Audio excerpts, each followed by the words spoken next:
The elders don't speak. They study the newborn, turn him gently, note the breath, the limbs, the color. The mother waits outside, listening for footsteps, not words. A mark scored on a tablet, a nod, or silence that means the child won't be raised in Sparta. When the door opens, the infant's future is decided by men who answer to custom, not sentiment. One small scar on the thigh, proof he met the measure, will matter later. Sparta prizes endurance over comfort, order over indulgence. To see why a life hangs on this moment, we have to go back to the city's law. Sparta didn't appear as a warrior's myth. It was built deliberately by rules that shaped bodies and minds. Later, writers name Lycurgus as the lawgiver, whether a man or a memory of reforms gathered over time. The point stands. The Spartans told a story about their origin that tied every habit to law, how they lived, ate, trained, even how they spoke. Law wasn't parchment. It was the spine of a people. 2 kings ruled at once, descended from old houses. They led in war, but they didn't rule alone. A council of elders, the Gerousia, sat with them. Men over 60 who'd earned the right to speak briefly and be obeyed. The assembly of citizens could shout approval or disapproval, but custom kept noise inside boundaries. The setup taught a lesson the boys would later live.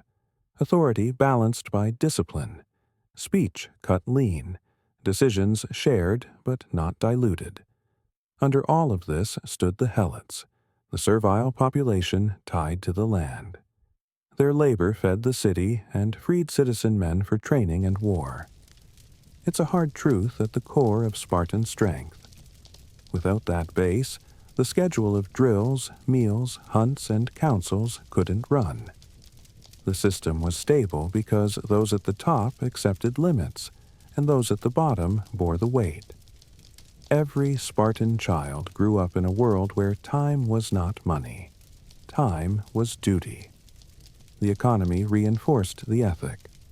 Iron bars served as money, clumsy enough to discourage hoarding and trade in frills. The message was clear. Wealth shouldn't soften the edges. Houses were plain. Furniture simple, meals taken in common.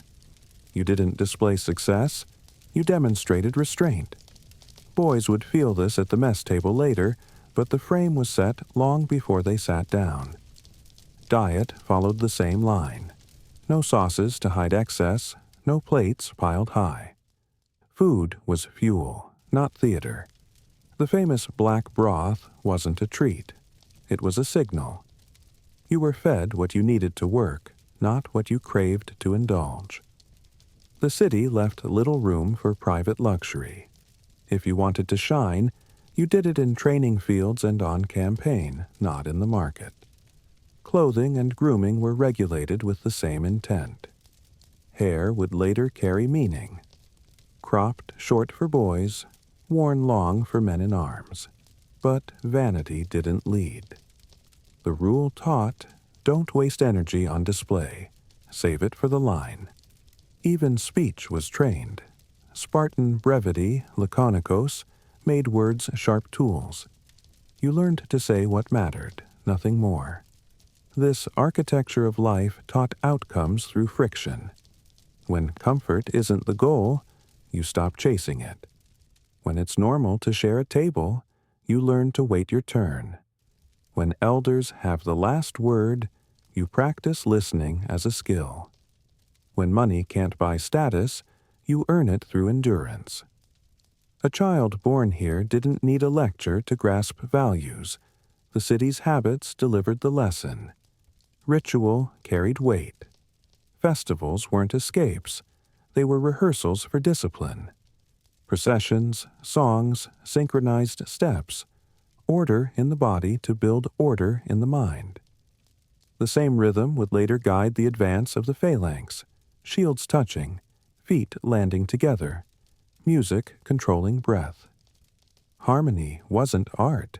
It was strategy. Education, if we can call it that, wasn't a classroom first. It was a series of social pressures, each nudging the young toward a narrow lane. Obedience under strain, self-control under watch, courage under judgment. The laws had one aim: reduce noise, sharpen focus. In a world with many distractions, Sparta selected a few: training, duty, honor, and ignored the rest.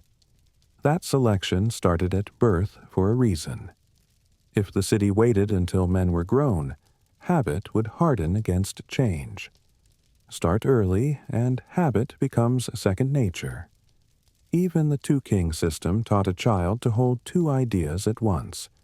You can lead and be constrained, command and be commanded. The Gerousia showed that age wasn't a retreat from service. It was another theater of duty. Boys looked ahead and saw no finish line, only a change of post. Meanwhile, outside the city, danger made the laws feel necessary. Arcadia and Argos, Thebes, and later Athens. The map was a ring of rivals and unpredictable allies. If your neighbors trained, you couldn't relax. If your food came from others' hands, you had to keep fear working for you, not against you. Sparta's constitution, whatever its final shape, was a response to pressure. It taught people not to break under it.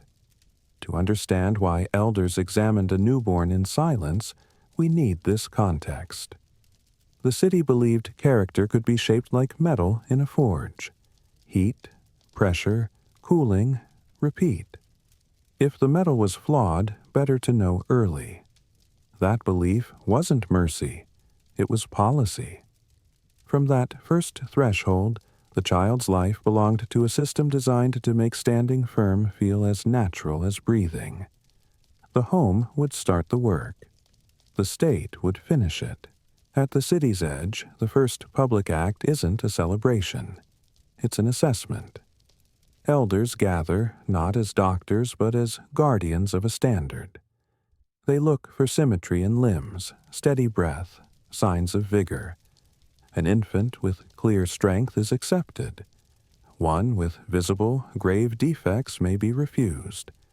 That's the stark line sources describe, though stories of routine exposure are debated. What matters is the message. The polis claims a say from the start. The silence around the ritual speaks louder than a speech. No bargaining, no bribes. The family stands within a frame older than any father's pride. The decision binds them because the city insists that future burdens be faced now, not deferred. It's harsh, but it isn't casual. It's measured against a shared idea of what a citizen must endure and do. Later, tales paint extremes. Villains tossing infants from cliffs, saints saving every child. The truth likely sits between, a rare, formal rejection, not a mass culling. But even if the practice was limited, the symbolism worked daily. Every parent knew that their joy met the city's duty here. And that's the point. The infant's life is already a public matter. Mothers carry weight in this scene. In Sparta, the ideal mother isn't sheltered from hard choices. She's expected to hold herself steady, to show restraint before the neighbors, to accept that her child, if accepted, will be trained for others' sake. Reputation isn't decoration, it's leverage. A mother's steadiness becomes a model the child will later see in crisis. Naming follows with intention. In other Greek cities, names often center on family lines or gods of prosperity. In Sparta, names echo virtues, ancestors known for endurance, or figures tied to military feats. The name isn't a fashion statement. It's a prompt. It sets a path the child will be pushed to walk. When elders and peers call you in public, they're not just getting your attention, they're reminding you who you're supposed to be. The household, the oikos, is where identity takes root, but the roots punch into public soil. Fathers are responsible for the first training, yet they're watched by the city's standards. If a child is coddled, the neighbors notice. If a parent boasts, the silence of others is a rebuke. Spartan life disciplines pride through eyes everywhere. The scar matters here. Not all children carry a physical mark, but the script of acceptance leaves a trace, sometimes literally, sometimes in the memory of that first examination. A small cut or pinch to test a reaction, a mark on a tablet recording the decision, a token sign that this life is now counted. Years later, when a boy stands shivering at a temple threshold or hesitates before a drill captain, someone will remind him, "You were measured from the start." Don't flinch now. What nobody outside the walls understands is how this early ritual compresses time. Childhood in Sparta isn't a long indulgence before duty. It's an apprenticeship under pressure. The selection at birth is the first lesson. There is a measure, and you're accountable to it. You inherit land, shield, and expectation, not comfort. The line between private and public is thin. There's caution in how we read this. Most of our descriptions come from later writers who admired or criticized from a distance. Some liked to sharpen Sparta's edges to make a point about their own cities. Even so, the pattern they capture aligns with the city's visible habits: simplicity, restraint, and shared standards. Whether or not every infant passed through the same narrow gate, the belief that they did shaped behavior. Belief trains as hard as law. So the child leaves that first threshold with a place in mind. He belongs to a people who will ask for his body, his words, and his patience. The mother knows it. The father knows it. The neighbors know it. The name ties him to a list of duties, and the judgment binds the family to a path. The home becomes the first gymnasium for character. But there's a clock ticking. At 7, the city will step through the door and take the lead. The door closes on the elder's judgment, and the house gets quiet. This is where the shaping starts, not with speeches, but with routine. The child doesn't meet a nursery full of soft things. He meets the cool air, rough fabric, and eyes that watch more than they coddle. The rule is simple. Grow steady, not soft. Clothing is minimal. A small wrap in winter, less in summer. Cold is part of the lesson. The body learns to make heat, to stop complaining, to move. Bathing is brisk, sometimes in cold water, to dull the shock later when weather turns. No one says, "Be tough." They just set the day so toughness becomes normal. Food is simple and measured. Broth, barley, olives when available, nothing fussy, no sweet bribery to quiet cries. Hunger isn't treated as a crisis. It's a teacher. The child learns he won't get more by wailing. He'll get more by waiting, by taking his share without grabbing for another's. Meals fold patience into the muscles. Speech is trained early. Spartan talk has edges. Mothers and elders value clarity. A child who babbles gets silence in return. A child who answers cleanly wins a nod. Questions come short and pointed. The answers must be shorter. It isn't cruelty, it's craft. Words are treated like tools. You don't waste them. Play is work in disguise. Wrestling starts low and clumsy, with hands on dirt and knees scraped.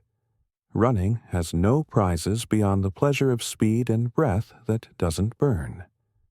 Mock hunts in the courtyard teach pursuit and restraint. Chasing, cornering, stopping before you crash into a wall. Games that look like chaos carry rules underneath. Don't quit, don't gloat, mind your footing. Discipline arrives without shouting. An elder's look can end a tantrum. A mother's hand redirects a wandering step. The house is a net of steady corrections. If the child grabs at the bowl first, his hand is tapped back. If he whines, he's ignored until his voice levels. Praise, when it comes, is small and public. A slight smile, a word shared where others can hear. Stories carry the weight of what's expected. They aren't fanciful tales of wizards. They're tight accounts of men who held a line, women who spoke truth in few words, ancestors who didn't bargain with fear. Songs come with rhythm and group voice. The child hears his mother sing to keep time with work and learns that sound can unite effort. Rhythm will matter later. Neighbors help enforce the standard. A father isn't alone in shaping a son. The street, the courtyard, the older boys who pass by, they all keep score. If a child lies, the story reaches the next doorway before the day ends. If he stands his ground, that story travels too. Reputation starts early, pinned to small acts.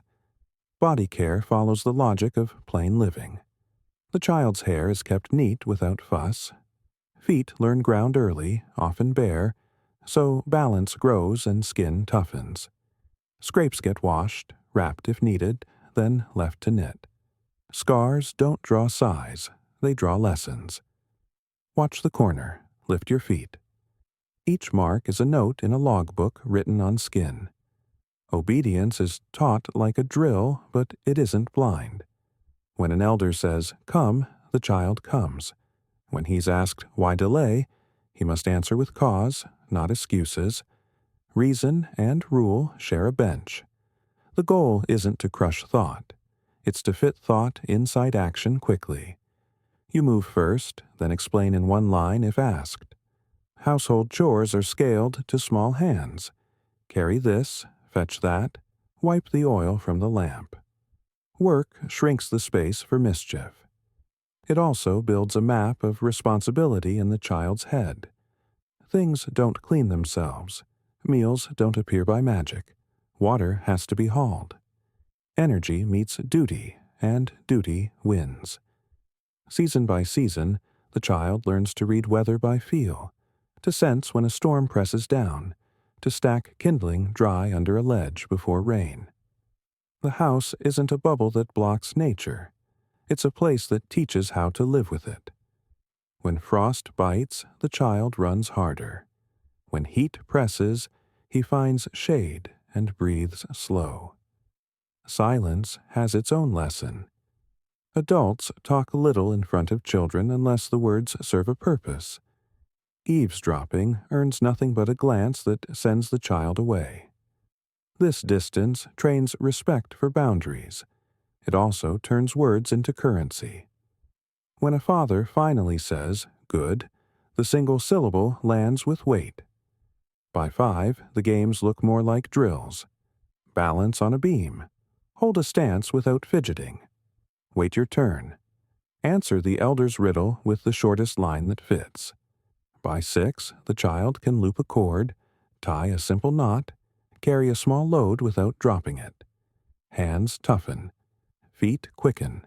The spine learns straightness under mild scold rather than blows. Fear is handled carefully. No haunted tales to spook the night. No false promises that nothing hurts. The rule is this: many things hurt, fewer things matter. If you fall, stand. If you bleed, breathe. If you're afraid, look at the fear until it blinks. Adults model it. A mother watches a cut being cleaned without flinching. The child copies her face. All of this points at 7. Everyone knows the day is coming. The child sees older boys with cropped hair pass in files and feels the pull. The house prepares him without fuss. Less comfort, more task. Fewer words, more expectation. The clock ticks, not as a threat, but as a promise.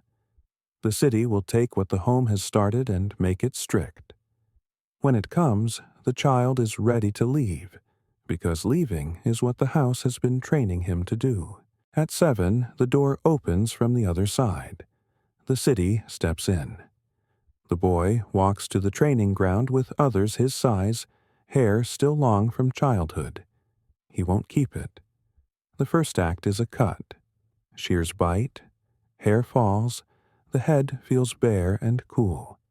It's a clean slate anyone can see. Childhood is trimmed away in minutes. He's sorted into an age cohort, an agel. Boys bound together by year, not by family. The men who oversee them are not fathers. They're guardians of habit, with one chief above them all, the Paidonomos. He doesn't lecture, he directs. His staff taps a shoulder, points a place, sets a pace. You learn the shape of authority by how he moves, not just what he says. Clothing drops to one cloak for the year. No pile of spare tunics, no dry pair waiting after rain. The rule isn't cruelty for its own sake. It forces a choice: adapt or suffer. The cloak becomes tool, shelter, blanket, shield from sun and wind. You learn to fold it tight, shake it dry, use it well.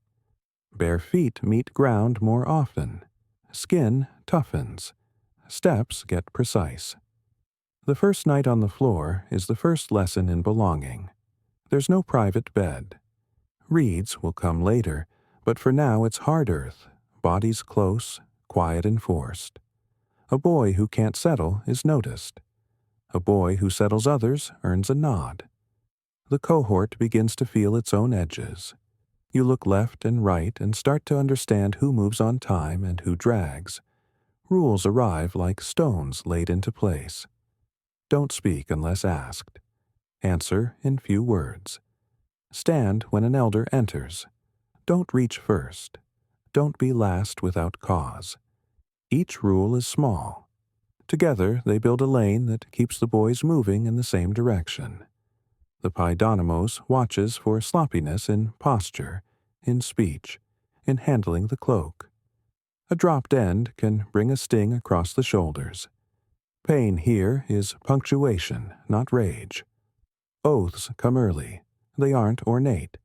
A hand to a symbol, a vow to obey, to endure, to place the group before the self. It sounds heavy coming from small mouths, but weight is the point. Saying it plants the line. The boys will cross it and be hauled back again and again, until staying on the right side becomes habit. Hunger steps in as a constant instructor. Rations are small by design. You're not supposed to feel stuffed. You're supposed to move light and quick. The boys learn that the city permits theft of food, of small goods, if it's done cleanly. Not for greed, but for craft. The catch is simple. Get caught, and the punishment is sharp, not for the taking, but for the failure. It trains planning, stealth, patience, and attention to others' gaze. This creates a game with teeth. A boy watches the cook's routine, counts steps, notes when a bowl is unattended. He enlists a friend to cough at the right moment. He times his fingers. If he pulls it off, the cohort eats a little better, and he earns quiet respect. If he fails, his back learns the cost, and the cohort feels the loss with him. The lesson binds them. Your craft helps us. Your sloppiness hurts us. The Paidonomos doesn't stand alone. Older youths, irons, serve as small unit leaders. They're close enough in age to inspire and to intimidate. An Iren's word can spare a boy from a public correction or send him to it. He asks questions that cut. Why were you late? How many steps to the gate? What did the elder say at dawn? The answers must be exact and brief. Guessing is worse than silence. You're being trained to notice, to recall, to speak with purpose. Hair cropped, cloak rough on skin, stomach never full, the days fall into a rhythm. Drill, run, eat, drill, chores for the mess, chores for the yard. Sweeping with care is not beneath them. It's part of the same training. If you leave dirt in a corner, what else will you leave undone? The boys learn that sloppy work echoes in places you can't see yet. Nights bring another layer. Whispers are discouraged. Sleep comes when told. But sometimes an iron will sit a group up and run a quiet exercise, reposition by feel, identify a comrade by touch on the cloak, rise and stand in order with eyes shut. It sounds small. It builds a map of each other into the body. Later, in dark or dust, that map will guide feet as surely as light. Punishments are public, and so is praise, though both are measured. A sharp rap, a short shame, then back in line. A single word, good, delivered where all can hear, then no more. Excess is avoided. The boys learn that a burst of anger is as wasteful as a burst of joy. Keep the flame steady. Spend energy on what feeds the group.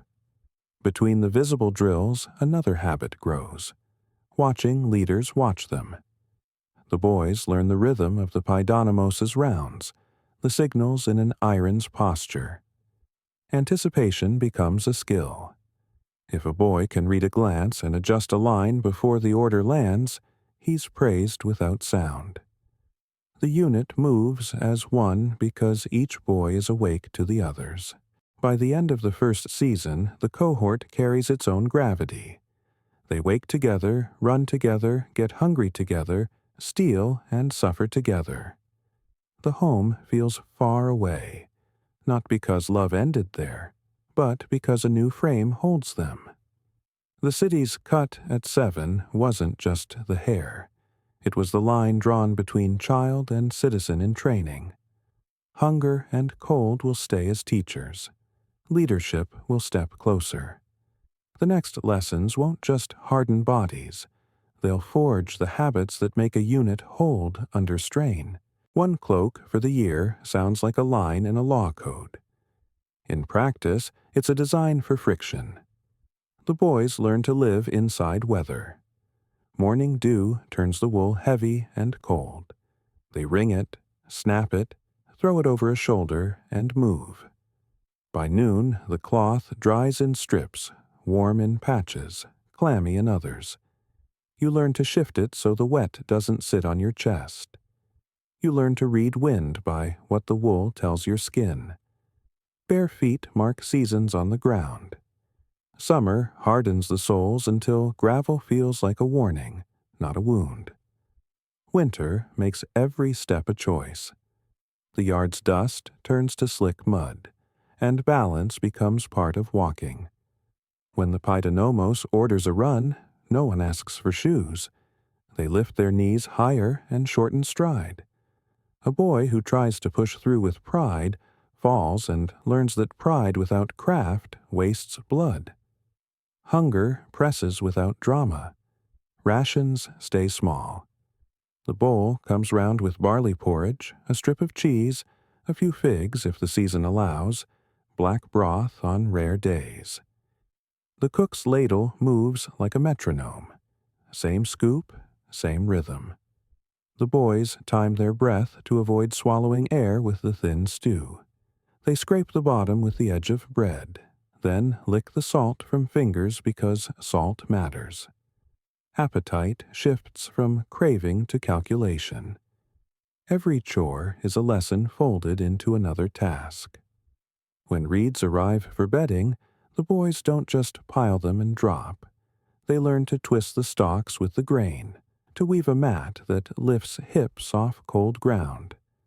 They lay the smooth side up to avoid splinters, shake the mat each evening to clear grit, and turn it weekly so wear doesn't cut a groove. The first night on hard earth taught them to value small gains. The mat becomes a craft, not a luxury. Washing follows the weather. In cold months they bathe fast in chilly water. Teeth chatter, then breath levels. They rub oil on skin in thin film and scrape it with a strigil, pulling dust and sweat away. No scented baths, no steam rooms, clean enough to prevent sores. Enough friction to remind the body that ease isn't the metric. Fasts punctuate the calendar.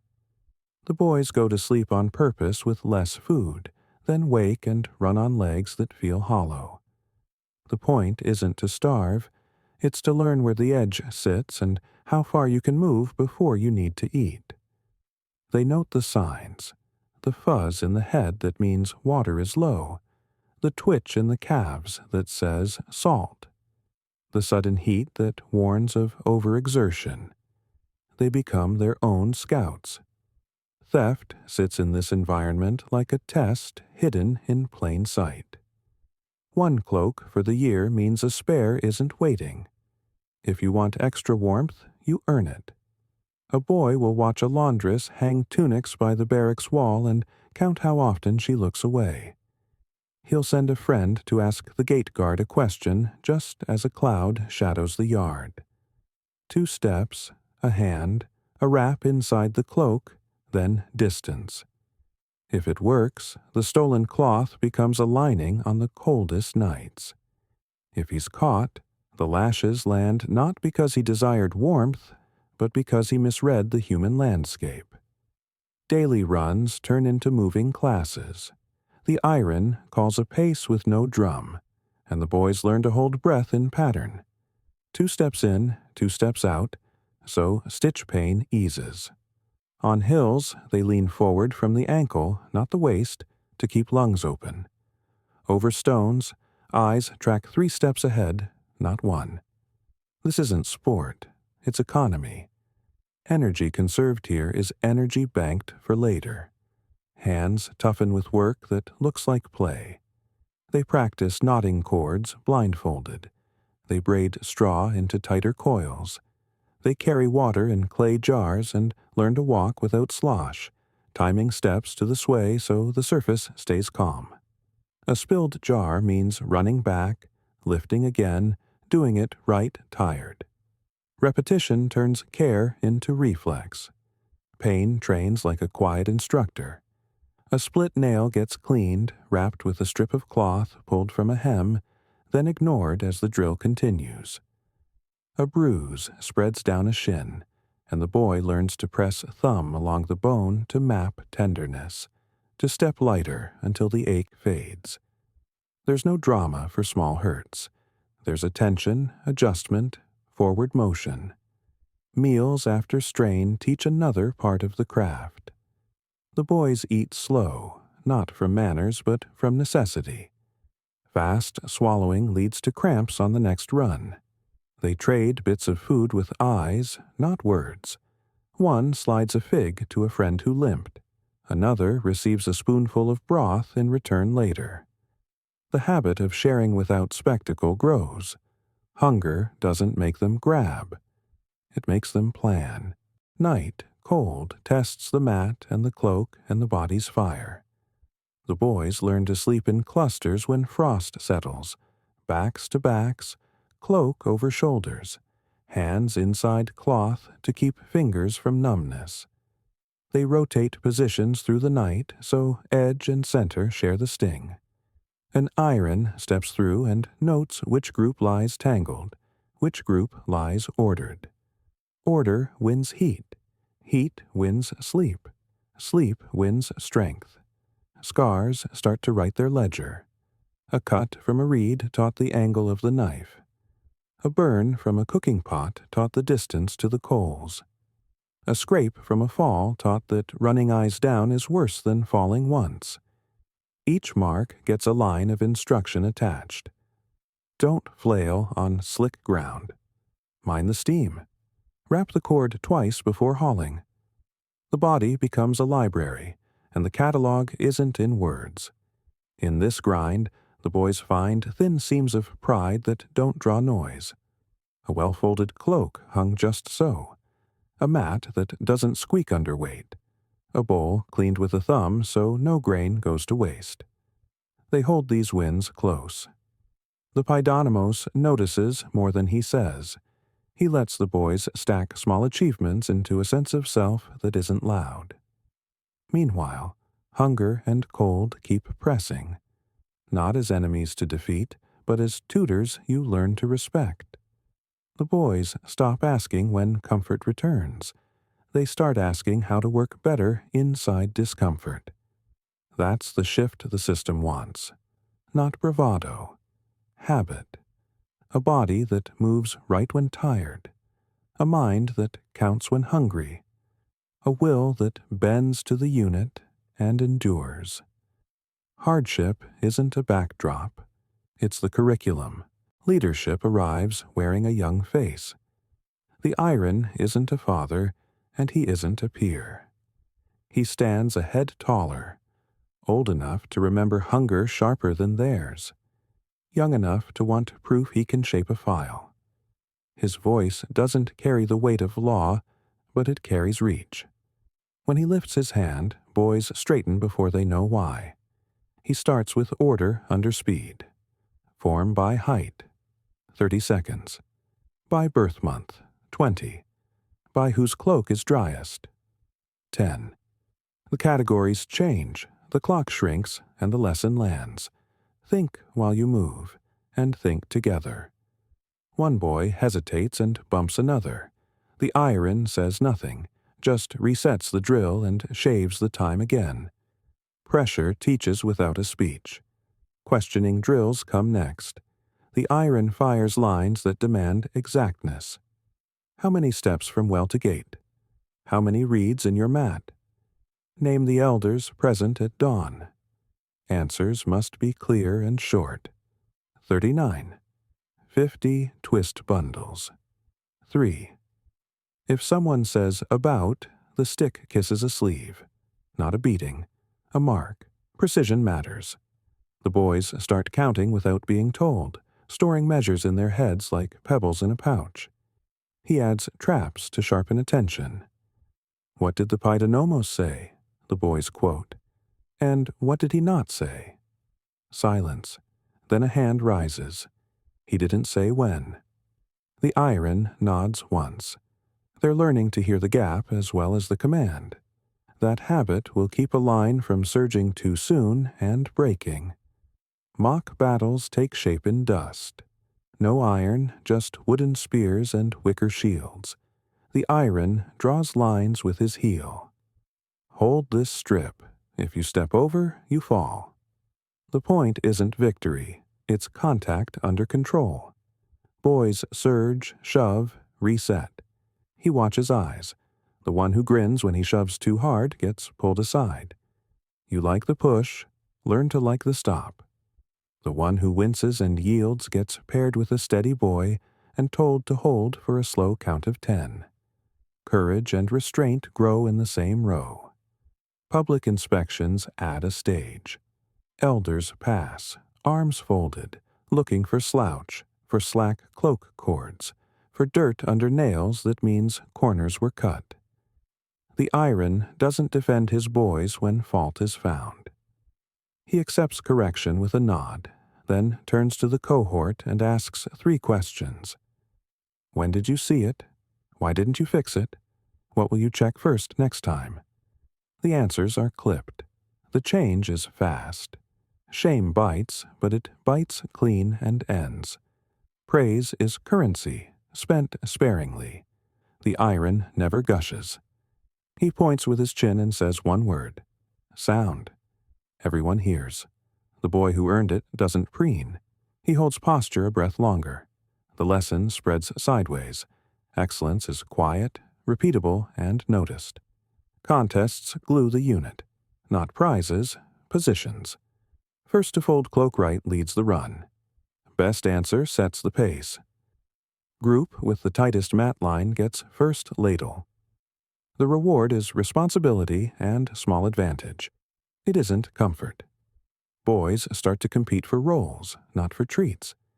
The unit moves better because ambition is tied to service. Punishment serves rank too. If a boy fails alone, he pays alone.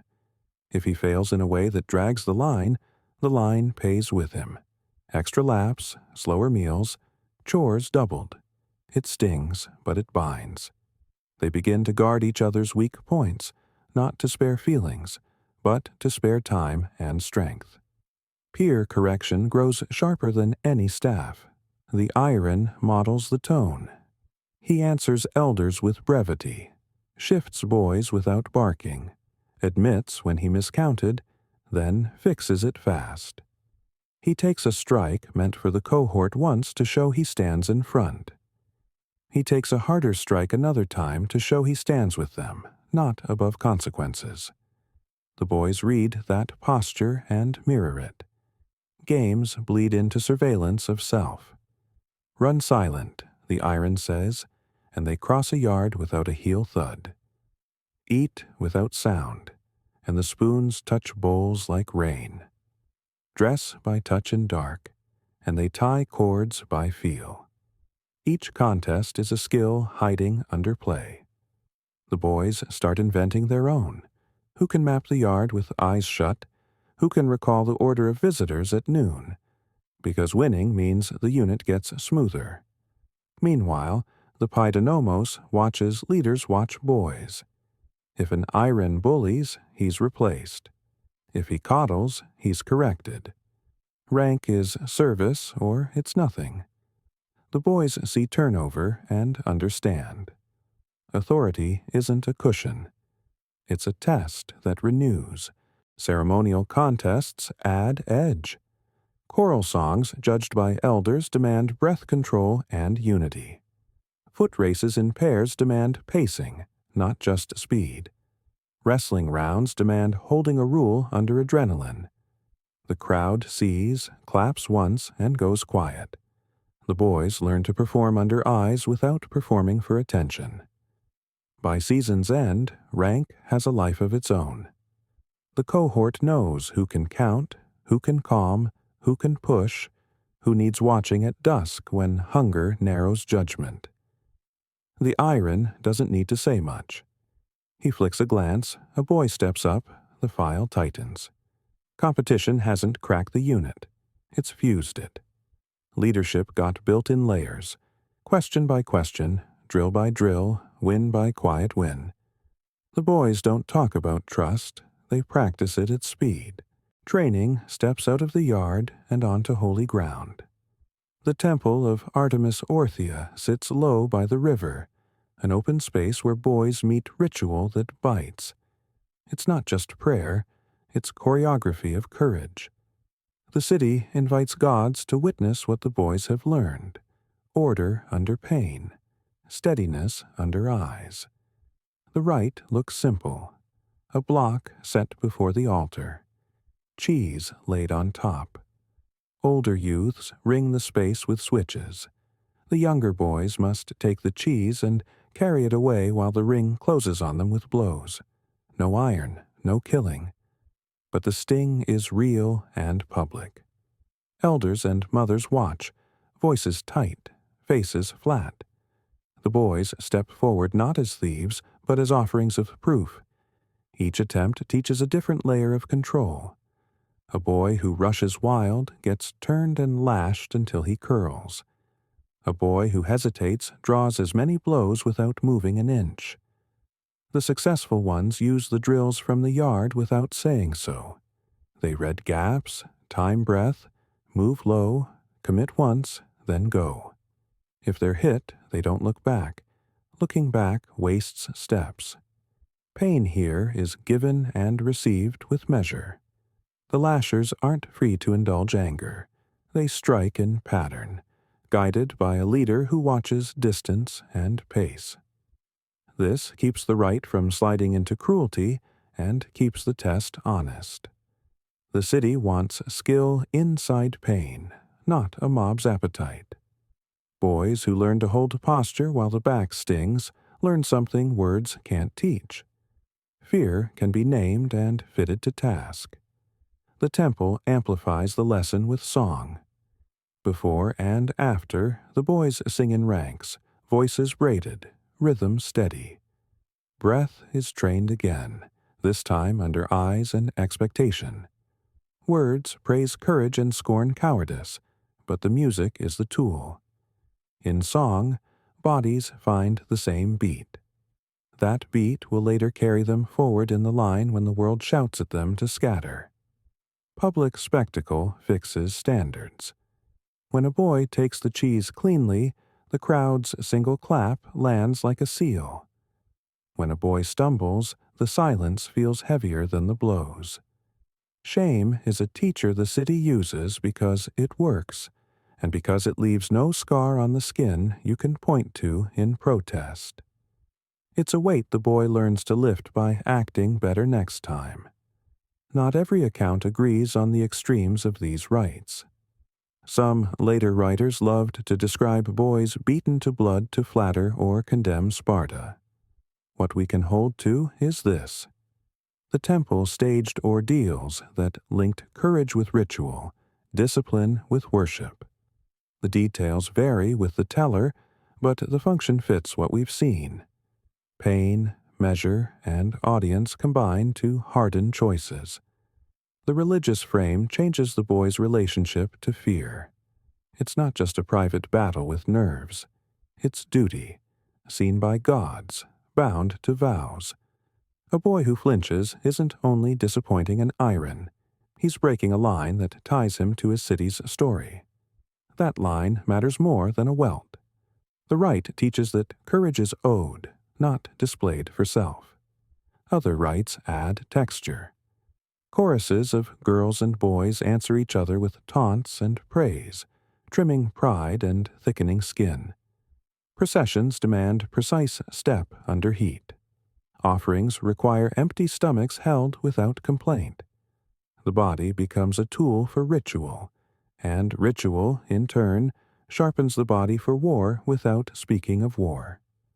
The whip finds a place as signal more than punishment. In the yard, a tap on the sleeve corrected slack. Here, a stroke across the back measures resolve. The boy learns to separate the sting from panic. He breathes, holds line, finishes task. Later, when pain arrives from rock or spear or hunger, the same separation holds. Feel it. Name it. Keep moving. Fear itself gets a clearer face. It's not a monster in the dark. It's the urge to look away, to slow, to protect the self at the expense of the unit. The temple shows the boys that everyone feels the flinch. The ones who carry the cheese through or hold the note in a song when lungs burn aren't fearless. They're trained to stack duty above the flinch. Mother's eyes matter here. They stand in view, firm, not screaming, not rescuing. Their presence lifts the standard without a word. Boys learn that strength is expected by those who love them most. That expectation doesn't bruise, but it binds. Leaving the space, a boy who failed must pass his mother. She doesn't turn away. She nods once. Try again. The city's sternness lands softer through her steadiness, but it doesn't lessen. The rite also polices the older youths. If the lashers lose measure, if they strike from heat instead of rule, elders intervene. The lesson lands on both sides. Power is bounded, endurance is honored, and the god watches order as much as courage. Discipline isn't only for the weak, it's the garment of the strong. Here's the quiet payoff. Ritual turns fear into a shared object the unit can handle together. Songs wrap it, steps time it, blows mark its edges. The boys leave with red stripes and clearer minds. They've learned that fear shrinks when you move toward it with others, inside rules you trust. The city wants that reflex. On campaign, they'll need it. The temple, the whip, the song. None of it replaces training. It frames it. It gives meaning to repetition. It tells the boys that what they practice in dust connects to a story older than them and larger than hunger or pain. When they return to the yard, they carry that frame like a second cloak. The next trials won't speak with God's names, but the lessons will rhyme. Role models step in the way a new spine steadies a growing tree. Older youths are paired with younger boys, not to pamper them, but to give them a living example to copy. The pairing isn't loud. An Iren nods. A boy falls in beside an older one, and the quiet transfer begins. The older youth corrects posture with a fingertip on a shoulder blade. slows a stride with a palm at the elbow, and keeps his own habits sharp because someone is watching. Oversight is constant, but it isn't smothering.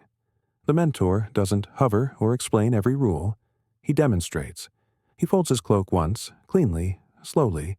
The boy mirrors the motion, fumbles, resets. No lecture follows, just another fold, another try. In this world, example outranks instruction. It turns demands into shapes a child's hands can learn. Restraint sits at the heart of the bond.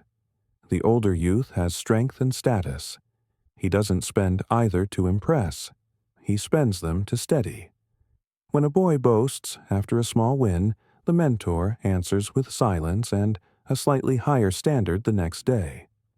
When a boy sulks, the mentor ignores the face and gives him a task he can finish, then another harder by a hair. Progress sits where drama can't reach it. Speech is the sharpest tool mentors pass down. Spartan brevity isn't a trick, it's a habit of mind.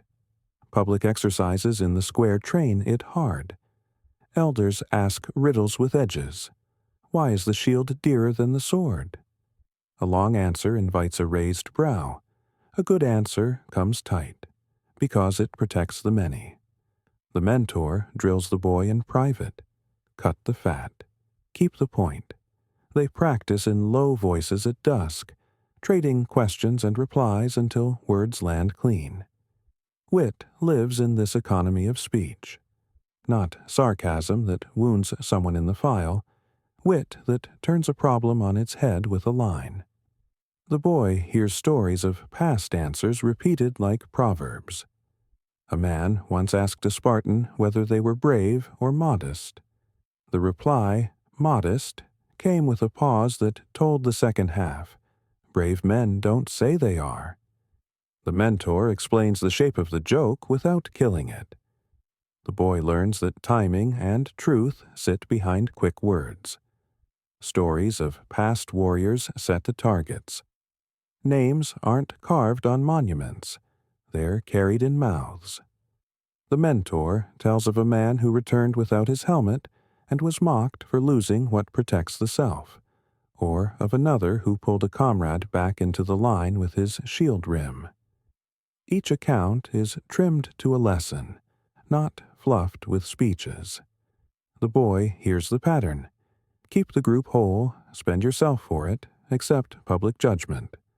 Law functions as memory. The mentor points out what the city does with cowards, the tresants, margins at festivals, loss of certain rights, eyes turned away at mess tables. He doesn't threaten the boy with it. He traces the boundary so the boy knows where it lies. Then he points to honors, front seats at games, names sung in choruses, shields hung where boys can see them. The city uses both hands, shame and esteem. The mentor shows how to steer toward the warmer grip. Mentorship also polices appetite. Food, rest, comfort, they pull at everyone. The older youth models how to refuse when refusing helps the file. He pushes his bowl aside first on fast days, lies on the colder edge in winter, speaks last when meat is scarce. The boy sees the pattern repeated enough to copy without thinking. Self-denial stops feeling heroic. It becomes ordinary, and that's the point. Correction remains light and frequent. A tug on a cord, a tap on a bowl rim, a lifted eyebrow at a slouch. Microsignals keep the boy on track. When firmer words are needed, they're given in private. Public shouts feed pride and resentment. Private lines feed growth. The mentor protects the boy's standing while tightening his standard. He's careful with that balance because he's been measured by it himself. The arrangement isn't sentimental. It's reciprocal pressure. The younger watches the older, keeping him honest. An Iren might ask the boy, "What did your mentor eat? How did he answer the elder?" If the report shows slack, the older youth takes his own sting. Responsibility flows both ways. tying example to accountability. Over time, the pair becomes a thread in a larger weave. Boys sing next to their mentors in chorus, match pace with them on runs, carry water by their side. Rhythm builds across ages, not just within a year cohort. Tradition travels fastest along those lines. The boy starts to carry himself like a man he'll eventually become, because a man he respects stands near enough to imitate. By 12, the questions get harder, the answers shorter, the expectations steadier. When the tests sharpen, the boy doesn't look around for a speech. He looks at the shape of the men near him and fits himself to it. Example: restraint and memory have done their work. The next trials won't find him guessing what a Spartan looks like. He's been watching one up close. By 12 to 14, the edges of training darken. Sources call it the kryptaia, the hidden thing. What it was depends on who's telling the story. Some say it was a secret police, a yearly culling aimed at helots to keep fear alive. Others describe a survival crucible: night movement, concealment, living lean, reporting intelligence back without being seen. The truth likely mixed politics with training. In any case, boys learned to move when the sun didn't help them. What we can say with caution is this: select youths were sent out with minimal gear. No tents, no heavy cloaks, a knife, a ration to stretch, and orders wrapped in silence. They left the city as dusk thickened, and returned only when the task ended. They slept shallow, in ditches or thorn shadows, ears tuned to footfalls and dogs. They learned the land by night, the chill pooling in low ground, the way reeds hiss when there's a breeze, the line of a ridge against thin starlight. Night teaches a different courage. In the yard, the line and the song carry you. In darkness, you carry yourself. Each step can betray you. Each cough announces you. So they practiced stillness the way they'd practiced running, counting breath, laying weight on the outside edge of the foot, testing ground with toes. They moved through scrub like water through grass, slow enough that birds didn't burst, fast enough that dawn didn't catch them in the open. The debate sits sharpest around the helots. Some accounts claim youths were encouraged to strike isolated helots to keep the serf population cowed. Others argue that later writers sharpened Sparta's cruelty to make a point. We owe honesty here. The system rested on helot labor, and Sparta used fear as a tool. Whether the kryptaia amounted to targeted killing or to surveillance, it operated in a moral gray the city accepted. The boys learned obedience to law even when the law bit. Strip the politics down to habits, and shadow lessons become clear. They foraged without clearing a field, pulling roots, netting small birds, sipping from cupped leaves so water didn't slap. They learned to sleep where ground was warmer, under pine duff against south-facing stone, and to dry a cloak with body heat while moving. They measured distance at night by pace and breath count, then checked at dawn against a known marker. If they missed, they didn't excuse it. They corrected and ran it again the next night. Intelligence mattered. Which farms lit lamps late? Which paths helot runners took at dusk? Where dogs roamed? Which gates squeaked? What rumors rolled through villages near the Eurotas? The youths didn't write reports. They carried facts in the head, stripped of fluff: time, place, count, direction. Back in the city, an iron tested memory with quiet questions. Precision kept shape even when tired. Concealment pressed craft into small motions. Cloak edges tucked so no flap caught grass. Knife sheaths bound to stop rattle. Hair wrapped in cloth to break the sheen. They rubbed ash on skin to dull paleness and smeared crushed leaves to carry the right smell. They learned that silence isn't only soundlessness. It's removing the signs that you were there. The crushed stem brushed back up, the pebble nudged to match its neighbors, the reed mat laid back over a scraped hollow. The moral frame remained Sparta's own, duty to the city over the private self. The youths didn't debate policy in the dark. They executed tasks. That obedience can look like virtue or vice depending on where you stand. Historically, we mark the uncertainty. Ancient writers disagreed. Modern historians warn us not to take the ugliest version or the softest one as gospel. Functionally, the Cryptaia fitted young men to act without noise, under strain, with consequences close enough to feel. Initiative was the point behind the fear. Away from the file and drum, the youth had to make calls. Shift route because cattle stirred, hold still because a dog snuffed twice, push through cold or stop and burrow. No order covered each choice. The habit built earlier. Think while you move, matured here. You learned that waiting 5 slow heartbeats can keep you unseen. You learned when waiting kills a chance. At dawn, they returned leaner, quieter, eyes used to measuring edges. The yard felt brighter, the song louder, the cloak heavier. The file welcomed them without fuss. An Iren might nod once and ask a single question that mattered. What did you learn you can use for us? Shadow lessons came back to daylight drills. How to hold silence on approach. How to share a map with 10 words. How to set a watch where no one notices.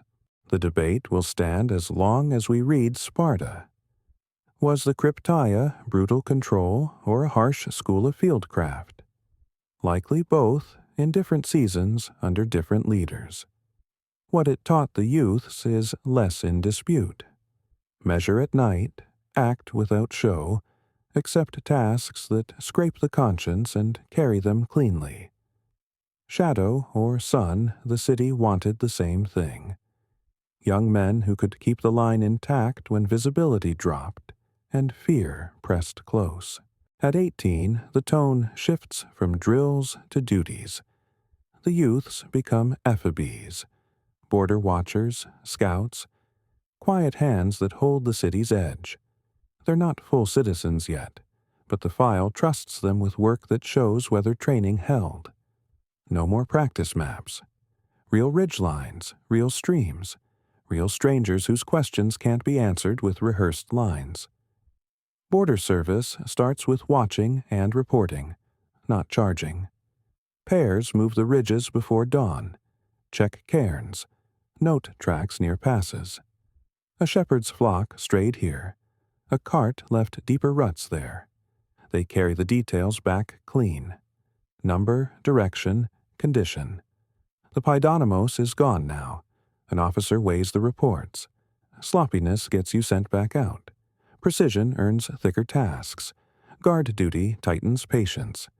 Hours on a gate where nothing happens, until it does. The ephebus learns to stand easy without going soft, to scan with a pattern so the eye doesn't tire. He checks cords, hinges, the way wood swells after rain. He knows which bolt sticks and how hard to lift so it doesn't squeal.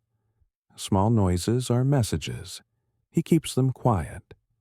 Weapons drill meets him daily. The spear is first and last tool. He learns balance in the shaft, not in the blade. Thumb and first finger loose, other hand driving, tip steady like a held breath. Thrust, recover, thrust again, never overextending, always ready to fall back into line. The sword is a repair kit, pulled only when the wall closes in. Practice with sword is sharp, short, and secondary. The shield is life. The line drills that truth into bone. The shield isn't yours alone. It's the door you hold for the man on your left. You wear it on the left arm so his right side disappears behind your rim. Lose it, and you don't just expose yourself. You open him to a spear point. Stories taught the ethic. Now, weight and wood enforce it. They train the grip until it's a reflex. Forearm through the porpax, hand on the antilabe. But they also train the margins. How to angle the face to glance a blow. How to cover a fallen comrade long enough to drag him back. How to hear the line's breath and adjust your stance without looking. Every drill returns to the same end. Keep the wall smooth. Formation discipline starts slow and gets strict. Files form, dress, and compress until shields kiss. Instructors walk the front and tap rims that float, heels that drift. Feet learn lengths. Half step, full step, surge. On command, the whole block creeps forward like a single body. Eyes stay low. The enemy wants your gaze. You give him your edge instead. Music enters as a tool, not a show. The aulos pipes set cadence. The tune isn't meant to stir the heart, it sets breath, step, and reach. On the march, the line keeps time. On approach, the beat cuts panic. In a push, the rhythm tells you when to drive hips and when to reset. You learn to hear through noise. That saves lines. Camp teaches order under fatigue. Stakes go in a set pattern. Cloaks pitched low against wind, fires small and clean. Water fetched first, then wood, then food. Watch is a ritual. 2 up, 2 down, rotation fixed, passwords brief and changed. The ephebe keeps a log in his head. Who tends to sleep hard, who hears well, who needs a shove at second watch. He sets the group so weak points don't line up. On short patrols, the lesson from the cryptia folds into the day. Move quiet. Read ground fast. Share what matters in few words. He points with a spear butt instead of speaking. He counts down with fingers before a sprint. He teaches a recent boy how to place feet on shale so rock doesn't sing. The circle of mentorship flips. He's the model now. When battle nears, the rituals frame the fear. Sacrifice before advance, a clean cut and a flame that catches. Not superstition, structure. The line breathes together, listens for the aulos, and starts forward at a pace that could feel too slow if you were alone. Together, it feels right. Silence holds until range closes. There's no screaming for courage. The shields speak when they hit. Contact is weight and noise. The spear thrusts at gaps you trained to see. Thigh above the rim, neck below the crest, ribs when a shield shifts. The left arm burns under constant shock. You don't chase a man who breaks, you press and maintain. The worst mistake is to step out for a kill and open the file. You'd earn a song for daring and a mark for stupidity. Sparta doesn't want solo glory. It wants intact fronts. Retreat, when ordered, looks like control. Backward steps count the same as forward. The aulos calls the pace. No one turns a back. The shield stays toward danger until distance makes running safe and smart. The ephebe learns that living to form again is the heart of bravery. Anything else is noise. Age doesn't end the drill. It changes the post. The men who held the line step back a pace and take up a different duty, shaping those who will stand where they stood. They don't trade shields for speeches. They trade thrust for measure. The habits that kept them alive now keep the city's memory in motion. Instruction starts in small places.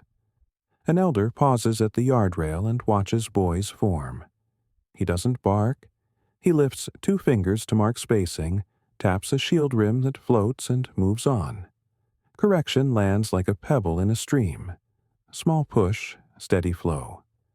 The boys learn that authority doesn't need volume to carry. It needs clarity and presence.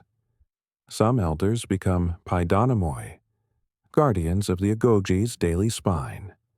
They enforce rules with a face the boys can read, stern without heat. They cut indulgence fast because they know where it leads. They also cut cruelty because they remember how easily strength turns sloppy. Their job isn't to add pain. It's to keep the shape of drills sharp so pain teaches instead of wastes. Mentorship deepens. The men who once were iron now watch younger iron work. After a session, an elder will ask 3 tight questions. What did you intend? What happened? What will you change? He doesn't offer a monologue. He waits. The younger man learns to examine process, not defend pride. In that loop, leadership matures from instinct to craft. Public life pulls elders into councils. The Gerousia, Council of Old Men, sits like a keel under the state. They don't flood meetings with words. They sharpen them. Proposals come in. They pare them to bones. A good line holds. A soft one snaps under their thumbs. Brevity becomes power because it exposes weak thinking the way cold exposes cracks in clay. Law in Sparta often looked like custom worn smooth. Elders carry those customs in their bodies. They model them. The precise libation, the straight back at mess, the refusal to sit before the youngest has water. These gestures aren't decoration. They're memory in motion. Boys see law, not just hear it. They absorb it without a scribe. Judgment flows with a steady hand. Disputes over land, over honor, over debt. Elders listen, press for facts, cut out heat. They prize witness over flourish. A man who tries to win with long speech meets a wall of quiet. A man who brings clean measures, dates, counts, steps, finds ground to stand on. The city learns again what it taught boys. Precision beats noise. Discipline can carry a city far. It can't stop time or drought or the weight of long wars. Pressure began to show in places the Agog didn't drill. Land, numbers, and the slow creep of wealth that doesn't march in files. Elders felt the shift first. They saw benches emptied by campaigns that ran for years, estates stretched thin, and a citizen body that wasn't renewing at the pace the line demanded. Land lay at the core. Citizen status was tied to a plot that fed your mess dues. Over time, inheritance patterns and the deaths of men in war pulled farms together. Few households grew richer in land. Many fell behind. A man who couldn't contribute to his syssitia lost his seat. Lose the seat, lose the voice. The city that had trained boys in equality by ration and rhythm now counted fewer equals. The mess circle thinned, and with it the base that held the phalanx. Wealth arrived in forms the old rules hadn't planned for. Iron spits as money had kept trade blunt and heavy. But alliances, tribute, and war spoils seeped in as silver and fine goods. A cloak could look a little smoother. A table could hide an extra fig. Standards that held firm under hunger strained under surplus. Elders coughed, but coins had a way of muffling coughs. A house with more could cushion sons from the edge the Agog once guaranteed. Not always, not everywhere, but enough to bend the habit of equal strain. War itself changed. For generations, hoplite battles had been seasonal tests with rules both sides roughly kept. Short, decisive, walled by ritual. Then pressure stretched them. Campaigns lasted longer. Marches ranged farther. New kinds of troops nipped at the phalanx's flanks. Peltasts with javelins, cavalry with reach, commanders who preferred maneuver to collision. Sparta adapted where it could, setting out earlier, hiring more allies, teaching men to hold under missiles and to rest when the ground gave no shelter. But strain accumulates. Feet don't care how noble the cause is when the blisters don't heal. Numbers told their own story. The citizen class, the men who had passed through the Agog, who held land and a mess seat, shrank. Death in battle took some. Inheritance and debt pushed others out. The system had mechanisms for adoption and for raising new men, but not at the scale the wars demanded. A line can hold steady when one file thins. It wavers when every third place is a little light. New laws tried to meet the pressure. Some leaders opened paths for worthy non-citizens to share burdens and, carefully, honors. Others tried to tighten inheritance to keep land from pooling too much in a few hands. Debates in council were sharp but short. What preserves the file? What feeds the mess? Speed mattered, but so did caution. Change carried risk, the risk of cutting the rope you're trying to retie. The Theban challenge hit where pride lived, in the phalanx. At Leuctra, a new pattern met the old. Deep columns, focused weight, a refusal to meet shield for shield on equal ground. Sparta's front broke. Men who had trained for decades to resist spectacle felt the earth move under them in a way no ritual had prepared them for. News reached the city like a cold wind. Elders didn't wail. They set jaw and counted. Losses weren't only lives, they were certainty. After defeat, restraint still mattered, but calculation came forward. Sparta measured allies more carefully, weighed marches against grain, sent smaller forces where large ones once went by reflex. The old habit of saying yes to the field bowed to the new habit of asking what the field would cost the benches in winter. Some called it prudence. Some called it a crack. Both terms lived in the same room. Internally, wealth pulled at customs in smaller ways that aggregate into culture shift. Men arrived at mess with contributions that shone on feast days but thinned later. Boys whispered of gifts that smoothed votes. Elders clipped those habits when they saw them, but no council can be everywhere. The system leaned hard on public shame to police private accumulation. It worked until it didn't. Enough exceptions dull the edge of a rule, strip the bronze and the songs, and what's left is a set of habits that outlived the city's peak. They're simple, hard, and transferable anywhere strain exists. The first is this: endure discomfort on purpose. From one cloak to black broth, the point wasn't poverty for its own sake. It was practice. When you choose the cold sometimes, real cold hurts less. When you choose small portions often, hunger stops driving your decisions. You build a quiet space between stimulus and action. In that space, judgment fits. Discomfort trains attention. Cold makes you notice wind direction. Hunger makes you notice fuel, routes, and time. A soft life blurs edges. The Agagi sharpened them by lowering the cushion. That habit moves across centuries without needing a temple or a drill yard. You don't need a lash to choose the harder path that keeps the group intact tomorrow. The next habit is move light. Boys learned to sleep on reeds, to twist bedding from what they could gather fast, to carry a knife and little else on shadow tasks.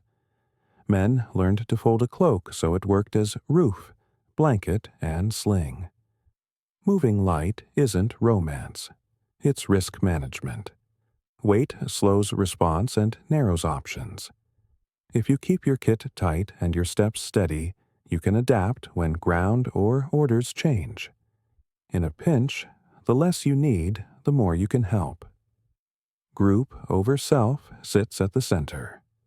The shield taught it before any speech could. You don't hold it for your skin. You hold it to cover the man on your left.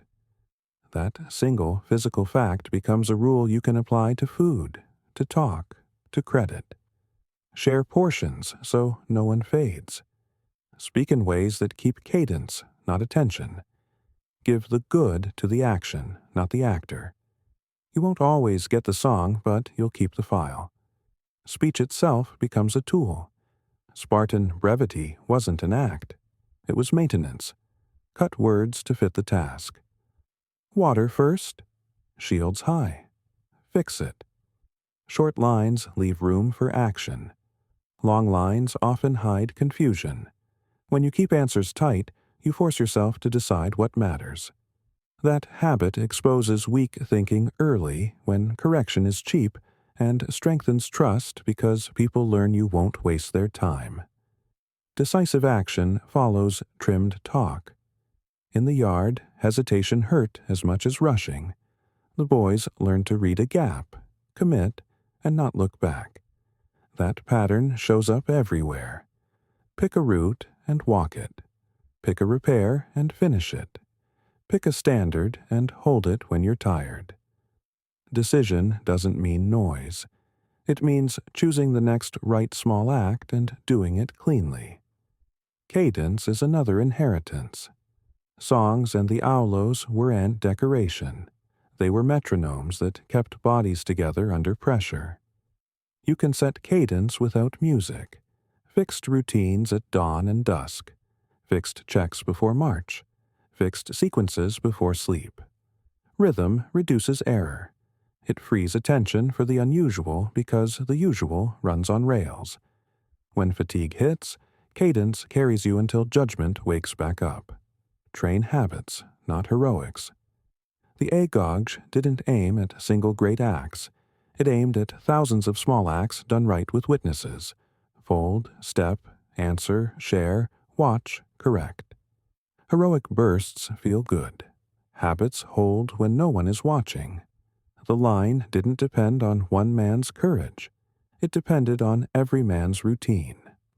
Build the routine first. Courage can ride it when needed.